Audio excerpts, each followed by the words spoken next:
Sekarang aku perlukan poster untuk rujukan mereka. Apa poster infografik aku patut buat untuk mudahkan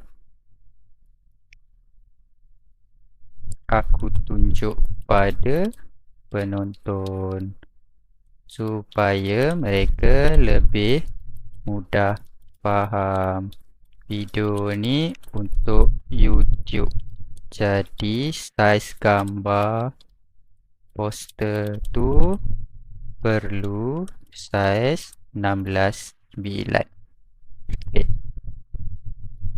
Bagi aku prompt dulu sebelum generate gambar.